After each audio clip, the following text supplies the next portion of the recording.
Dinsdag 18 Maart lees ek vir ons die teksgedeelte uit Lukas 4 vanaf vers 1 tot 4, wat met ons oor versoekings praat. Daarna is Jesus deur die Gees weggelei die woestyn in, om deur die duiwel versoek te word. En nadat hy 40 dae en 40 nagte gevas het, het hy uiteindelik honger geword.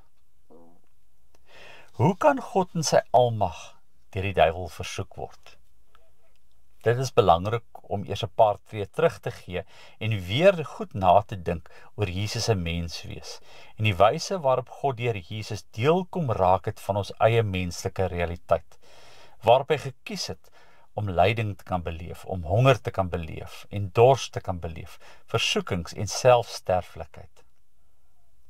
Seker die belangrikste wat ons hieruit kan haal, is dat ons gebroke menswees nie vir God 'n verleentheid is nie, maar dat God in sy grootheid, in sy almag en sy omgee, letterlik soos ons kom word, sodat ons deur hierdie verlore ervarings weer ons pad na God kan vind.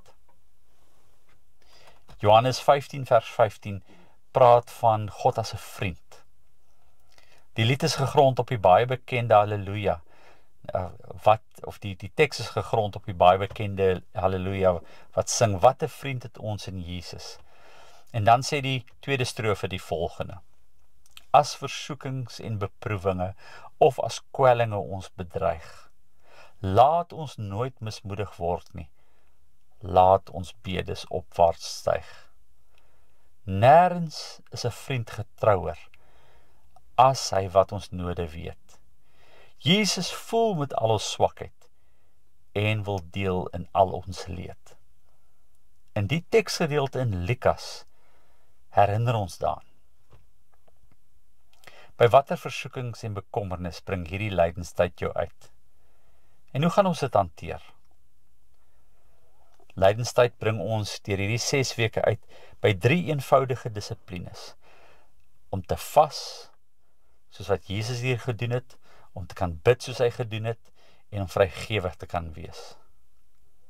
Ons oorwin nie versoekings en kommer deur dit te ignoreer nie, maar deur dit te bely. En daarna God se Gees toe te laat om ons gedrag te verander, om dit te kan oorwin. Maar dan moet ons eers bereid wees om ons eie versoekings en kommer in hierdie tyd in die oë te kyk en dit in gebede om te sit wat opwaarts styg. Kom ons bid saam. Here, U is my rots en my skuilplek.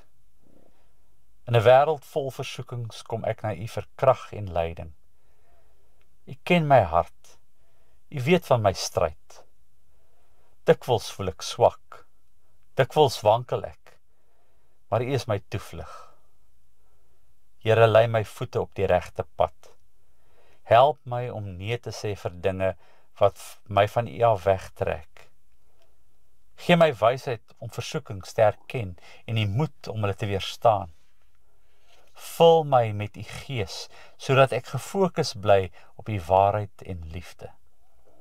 U woord sê dat daar nooit 'n versoeking oor my pad sal bring, wat ek nie met U hulp kan oorwin nie. Help my om op U beloftes te vertrou, en my gedagtes gevangene te neem in gehoorsaamheid aan Christus. Dankie Here dat ek nie alleen in hierdie stryd is nie. U stap met my. U hou my vas. U gee my die oorwinning.